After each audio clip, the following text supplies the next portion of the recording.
Hello दोस्तों, स्वागत है आपका हमारे यूट्यूब चैनल में। मैं आप लोगों को जो यूपी पीसीएस का पीवाईक्यू करवा रही थी उसी में आगे के ये क्वेश्चंस हैं। इसमें अगला टॉपिक है गोंडवाना तंत्र। निम्नलिखित शैल तंत्रों में कौन भारत के कोयला निचयों का मुख्य स्रोत है? इसमें ए ऑप्शन दिया है धारवाड़ तंत्र, बी गोंडवाना तंत्र, सी कुड़प्पा तंत्र और डी विंध्यन तंत्र। तो इसमें जो है बी ऑप्शन सही है, गोंडवाना तंत्र। भारत के कोयला निक्षेपों का मुख्य स्रोत गोंडवाना तंत्र है। गोंडवाना युगीन शैलों में भारत के 98% कोयला भंडार पाए जाते हैं, जो मुख्यतः बिटुमिनस प्रकार के हैं। इन चट्टानों का निर्माण ऊपरी कार्बोनिफेरस युग से जुरासिक युग के बीच हुआ है। ये परतदार चट्टानें हैं तथा इनमें मछलियों व रेंगने वाले जीवों के अवशेष प्राप्त होते हैं। अगला क्वेश्चन है कथन और कारण का। इसमें कथन है गोंडवाना शैल समूह भारत का लगभग 95% कोयला प्रदान करता है और इसका कारण है अधिकांश लौह धात्विक और अलौह धात्विक खनिज धारवाड़ शैल समूहों से संबंधित है। तो इसमें जो है बी ऑप्शन सही है, ए और आर दोनों सही है, लेकिन जो आर ए है आर की व्याख्या नहीं, आर ए की व्याख्या नहीं करता है। अगला क्वेश्चन है निम्नलिखित में शैल समूहों में कौन भारत में अधिकतम मात्रा में कोयला प्रदान करता है? तो इसमें जो है बी ऑप्शन सही है, गोंडवाना समूह। भारत के निम्नलिखित शैल समूहों में से कौन सा जीवाश्म से सर्वाधिक संपन्न है? तो इसमें गोंडवाना समूह होगा। निम्नलिखित शैल तंत्रों में से कौन भारत के कोयला निक्षेपों का प्रमुख स्रोत है? इसमें भी बी ऑप्शन सही है, गोंडवाना शैल तंत्र। अगला क्वेश्चन है कि निम्नलिखित शैल क्रमों में से कौन भारत का 90% से अधिक कोयला प्रदान करता है? तो ये गोंडवाना तंत्र। निम्नलिखित में से कौन सी चट्टान प्रणाली भारत में नवीनतम है?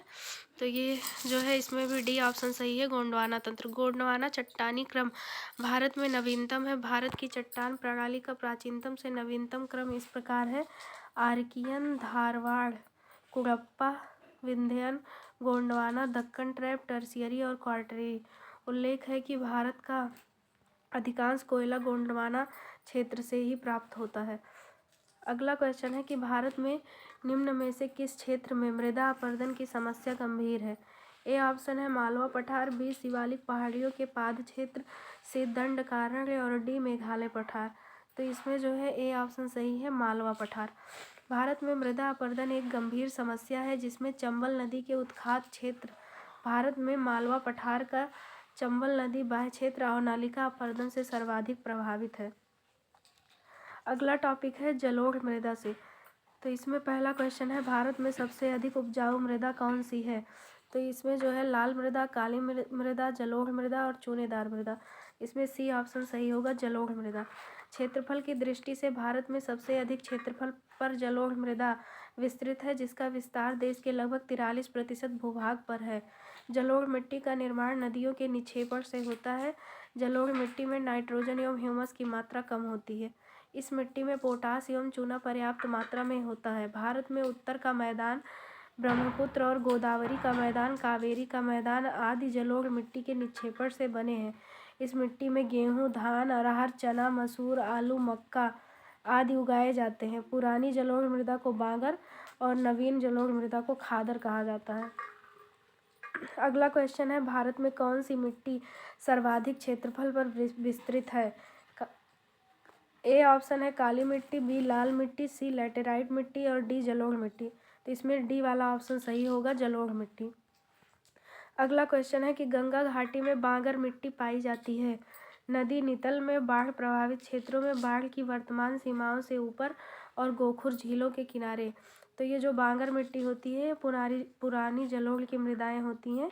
तो इसमें सी ऑप्शन सही है, बाढ़ की वर्तमान सीमाओं से ऊपर।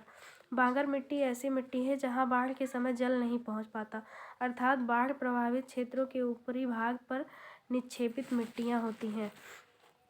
अगला टॉपिक है इसमें काली मृदा का। काली मिट्टी के संदर्भ में कौन सा कथन सही है? तो पहला है इन्हें रेगुर के नाम से जाना जाता है। दूसरा है इनमें लोहा, चूना, कैल्शियम और पोटास की प्रचुरता होती है। तो इसमें सी ऑप्शन सही है, पहला और दूसरा दोनों सही है। इसकी व्याख्या है कि काली मिट्टी को रेगुर मिट्टी के नाम से भी जाना जाता है। यह मिट्टी मुख्यतः महाराष्ट्र, कर्नाटक, गुजरात और मध्य प्रदेश में पाई जाती है। इस मिट्टी में लोहा, चूना, मैग्नीशियम तथा एल्यूमिनियम के तत्व पाए जाते हैं। इस मृदा में पोटास की मात्रा भी पाई जाती है, लेकिन इसमें फास्फोरस, नाइट्रोजन तथा जैव पदार्थों की कमी होती है। इस मिट्टी का काला रंग टिटेनी फेरम मैग्नेटाइट की उपस्थिति के कारण होता है। इसे बिना जुताई वाली तथा कपास की मिट्टी भी कहते हैं। इस मृदा का निर्माण बेसाल्ट लावा के अपक्षय से होता है। यह परिपक्व मृदाएं हैं तथा इनमें नमी धारण की क्षमता होती है। अगला क्वेश्चन है, भारत की निम्न मिट्टियों में से कौन बेसाल्ट लावा के अपक्षय के कारण निर्मित हुई है? ए है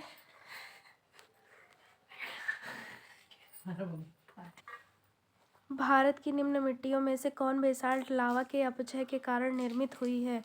तो इसमें डी ऑप्शन सही होगा, रेगुर मिट्टियाँ। ये जो है बेसाल्ट लावा के अपक्षय से बनी है।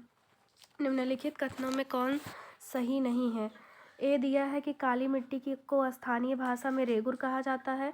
बी है, क्रेब्स के अनुसार रेगुर मिट्टी अनिवार्य रूप से एक परिपक्व मिट्टी होती है। सी है, काली मिट्टी में आर्द्रता या नमी धारण करने की उच्च क्षमता होती है। और डी दिया है कि काली मिट्टी हिमालय क्षेत्र में पाई जाती है।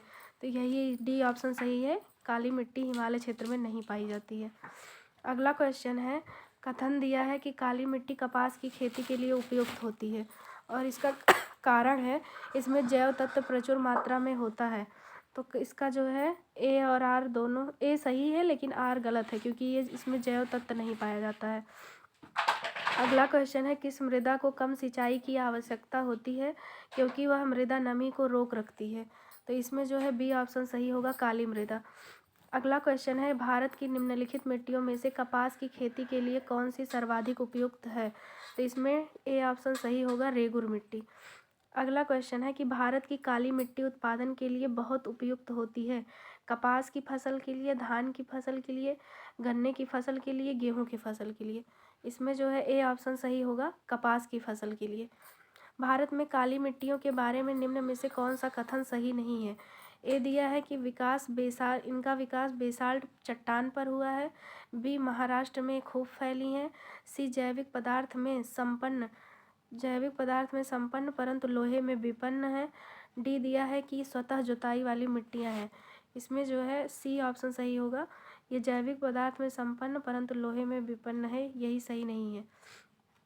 अगला क्वेश्चन है, लावा मिट्टी पाई जाती है छत्तीसगढ़ मैदान में, सरयू पार मैदान में, मालवा पठार में, सिलांग पठार में? तो ये सी ऑप्शन सही होगा, मालवा पठार में। ज्वालामुखी द्वारा निकले लावा से बनी मिट्टी को लावा मिट्टी या कपास की मिट्टी या काली मिट्टी कहते हैं। यह मिट्टी मध्य प्रदेश के मालवा पठार, गुजरात, महाराष्ट्र तथा आंध्र प्रदेश में पाई जाती है। अगला टॉपिक है हमारा ये लाल एवं पीली मिट्टी से। इसमें दिया है कि दंडकारण्य क्षेत्र में मुख्यतः पाई जाती है काली मिट्टी, जलोढ़ मिट्टी, लैटेराइट मिट्टी, लाल और पीली मिट्टी। तो डी ऑप्शन सही होगा, लाल और पीली मिट्टी। दंडकारण्य क्षेत्र का विस्तार छत्तीसगढ़, उड़ीसा तथा आंध्र प्रदेश में पाया जाता है। यहाँ पर सर्वाधिक लाल मिट्टी एवं पीली मिट्टी का विस्तार पाया जाता है। अगला है लैटेराइट मृदा। निम्नलिखित कथनों में कौन लैटेराइट मिट्टियों के लिए सही नहीं है? ये आर्द्र अयन वृत्तीय प्रदेशों की मिट्टियाँ हैं। ये बहुत ही अपक्षालित मिट्टियाँ हैं। इनकी उर्वरता कम होती है और इनमें चूना प्रचुर मात्रा में पाया जाता है। इसमें डी ऑप्शन सही है, यही जो है सही नहीं है, इनमें चूना प्रचुर मात्रा में नहीं पाया जाता है। अगला क्वेश्चन है, इसकी व्याख्या दिया है कि लैटेराइट मृदा का प्रथम अध्ययन ब्रिटिश भूगोलवेत्ता एफ बुकानन द्वारा किया गया था। इस मिट्टी का नामकरण लैटिन शब्द लेटर से हुआ है जिसका अर्थ है ईंट। ये मृदाएं भीगी हुई स्थिति में काफ़ी मुलायम होती हैं, लेकिन सूखने के उपरांत इनमें कड़ापन आ जाता है तथा ये ढेलेदार हो जाती हैं। मानसूनी जलवायु तथा मौसमी वर्षा वाले क्षेत्रों की ये विशिष्ट मृदाएं हैं। इन मृदाओं का निर्माण आर्द्र एवं शुष्क ऋतुओं की बारंबारता से होने वाले सिलिकामय पदार्थों के निक्षालन के परिणाम स्वरूप हुआ है। इसमें लोहे के ऑक्साइड की उपस्थिति इसे लाल रंग प्रदान करती है। इन मृदाओं का विकास मुख्यतः पठार के उच्च भागों में हुआ है। निम्न भागों की तुलना में ये मृदाएं उच्च भागों में अपेक्षाकृत अधिक अम्लीय हैं।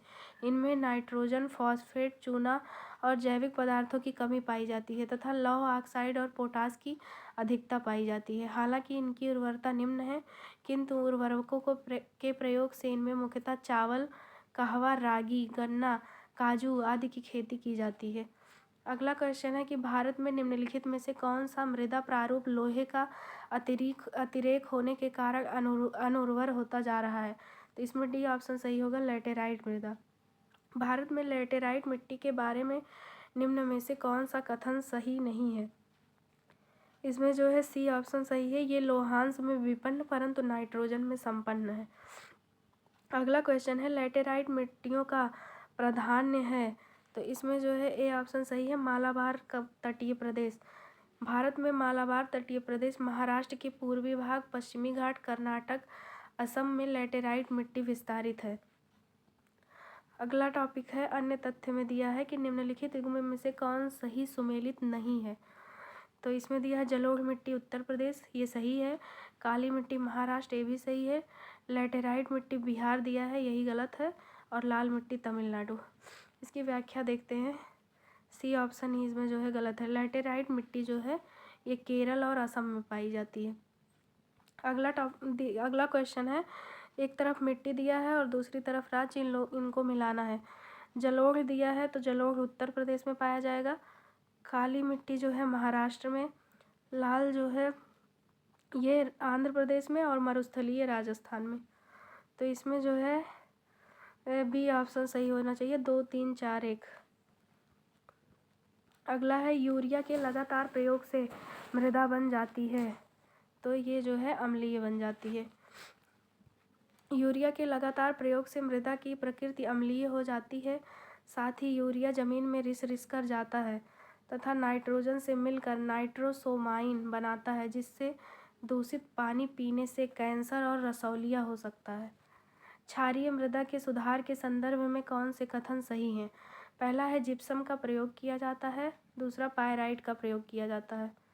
तो इसमें जो है देखते हैं इसका क्या दिया है। वैसे जिप्सम का प्रयोग तो इसमें किया जाता है, पहला और दूसरा दोनों सही है, मतलब जिप्सम और पायराइट दोनों का प्रयोग करके क्षारीय मृदा को सुधारा जाता है। क्षारीय मृदा सुधार के लिए जिप्सम या पायराइट का प्रयोग किया जाता है। ये मृदा राजस्थान, उत्तर प्रदेश, बिहार, हरियाणा, पश्चिमी गुजरात तथा महाराष्ट्र के शुष्क क्षेत्रों में विस्तृत है। इन मृदाओं में केशिका क्रिया द्वारा सोडियम, कैल्शियम एवं मैग्नीशियम के लवण धरातल पर एक सफ़ेद परत के रूप में दिखाई पड़ने लगते हैं। इन अनउपजाऊ क्षेत्रों को रेह, कल्लर, ऊसर, कर्ल एवं चोपन आदि अन्य नामों से भी जाना जाता है। लवण प्रभावित मृदाओं का सर्वाधिक क्षेत्रफल वाला राज्य है। ए दिया है तमिलनाडु, बी राजस्थान, सी गुजरात और डी आंध्र प्रदेश। तो इसमें सी ऑप्शन सही होगा, गुजरात। भारत में सर्वाधिक क्षारीय क्षेत्र पाया जाता है, तो इसमें जो है डी ऑप्शन सही होगा, उत्तर प्रदेश राज्य में। अगला है कि विभिन्न प्रकार की मिट्टियों की जल धारण क्षमता का घटता हुआ क्रम है, तो इसमें ये ऑप्शन सही है। सबसे ज़्यादा जल धारण क्षमता मृत्तिका की होगी, फिर गाद की होगी, फिर बालू की होगी। विभिन्न प्रकार की मिट्टियों की जल धारण क्षमता का घटता हुआ क्रम है मृत्तिका, गाद और बालू। अगला क्वेश्चन है खाद मिट्टी ह्यूमस में निम्नलिखित तत्वों में से किसका प्रतिशत सर्वाधिक होता है? तो इसमें डी ऑप्शन सही होगा, कार्बन का। खाद मिट्टी में कार्बन तत्वों की प्रतिशतता सर्वाधिक पाई जाती है। इनमें कार्बन जैव पदार्थों की मात्रा 40 से 50% तक होती है।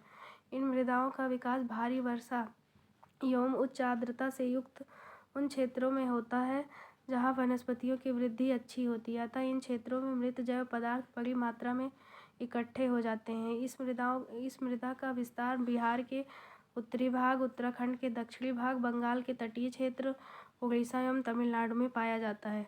इन मृदाओं को पीट मृदाओं के नाम से भी जाना जाता है। अगला क्वेश्चन है कि निम्नलिखित में भारत का कौन सा क्षेत्र मृदा अपरदन से अत्यधिक प्रभावित है? मालवा पठार, उत्तर प्रदेश का तराई, आंध्र तटीय क्षेत्र और चंबल घाटी। इसमें डी ऑप्शन सही है, चंबल घाटी। भारत का चंबल घाटी क्षेत्र मृदा अपरदन से अधिक प्रभावित है। मध्य प्रदेश के चंबल तथा अन्य नदियों द्वारा अवनालिका अपरदन तथा बाढ़ों के कारण लगभग 20 लाख हेक्टेयर भूमि अनुपजाऊ हो गई है।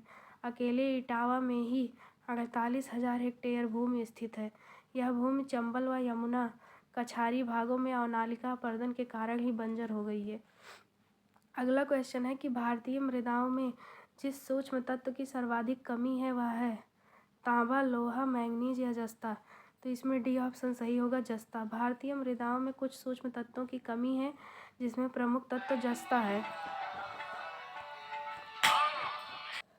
जस्ता के कारण फसलों की रोग प्रतिरोधक क्षमता बढ़ती है तथा तेजी से विकास करते हैं। ह्यूमस उदाहरण है मृदा संरचना का, क्रिस्टलाइट का, जैविक कोलाइट का, उपर्युक्त में से कोई नहीं। तो इसमें सी ऑप्शन सही है, ये जैविक कोलाइट का उदाहरण है। किसी भी मृदा में पाए जाने वाली सभी विच्छेदित कार्बनिक पदार्थों को ह्यूमस कहते हैं। ह्यूमस का निर्माण विभिन्न पादप एवं जंतु अवशिष्टों के विच्छेदन द्वारा होता है। यह विच्छेदन मृदा में पाए जाने वाले कवक एवं जीवाणु आदि करते हैं। अगला क्वेश्चन है निम्नलिखित अधोलिखित युग्मों में से कौन सा सही सुमेलित नहीं है। जलोढ़ उत्तर प्रदेश, रेगुर महाराष्ट्र, लैटेराइट पंजाब, लाल और पीली छत्तीसगढ़। तो इसमें जो ये सी ऑप्शन है यही गलत है, क्योंकि लैटेराइट मिट्टी पंजाब में नहीं पाई जाती है। लैटेराइट मिट्टी जो है ये केरल, महाराष्ट्र और असम में पाई जाती है। पंजाब में नदियों द्वारा निक्षेपित जलोढ़ मैदान पाया जाता है। अगला क्वेश्चन है निम्नलिखित में कौन युग्म सही सुमेलित है। जलोढ़ मिट्टी दिया है नाइट्रोजन एवं ह्यूमस की अधिकता, लाल मिट्टी में अत्यधिक निक्षालन, लैटेराइट मिट्टी में पोटास एवं जैव पदार्थ की अधिकता और काली मिट्टी में लोहा में विपन। तो इसमें जो है बी ऑप्शन सही है, लाल मिट्टी में अत्यधिक जो है निक्षालन होता है। लाल मिट्टी अत्यधिक निक्षालित मिट्टी है, यह कथन सही है, जबकि जलोढ़ मिट्टी में फास्फोरस, नाइट्रोजन व जीवाश्म का अभाव होता है। लैटेराइट मृदा में पोटास की अधिकता तथा जैविक पदार्थ की कमी पाई जाती है तथा काली मिट्टी लोहे से संपन्न होती है। कथनों पर विचार कीजिए। कथन ए है कि मिट्टी की प्रजातियों में से मृत्तिका अधिकतम जल धारण करती है, ये सही है। और मृत्तिका में रंध्रावकाश बड़े आकार के पाए जाते हैं, तो ये आर गलत लग रहा है। देखते हैं, सी ऑप्शन सही है, इसमें ए सत्य है और आर असत्य है। मिट्टी की प्रजातियों में से मृत्तिका अधिकतम जल धारण करती है क्योंकि मृत्तिका में रंध्रों की संख्या अधिक पाई जाती है तथा रंध्रावकाश छोटे आकार के पाए जाते हैं।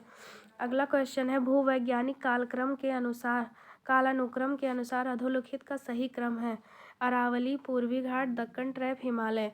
तो इसमें जो है बी ऑप्शन सही होगा, 1, 2, 3, 4। सबसे पहले अरावली है, फिर पूर्वी घाट, फिर दक्कन ट्रैप, फिर उसके बाद जो है हिमालय सबसे लास्ट में बना है। अरावली जो है ये प्रोटेरोजोइक काल का है, पूर्वी घाट मेसोजोइक काल का है, दक्कन ट्रैप क्रिटेशियस युग का है और हिमालय जो है ये नियोजोइक युग का है। तो इसे जो है याद कर लीजिए, बहुत ही इम्पोर्टेंट है।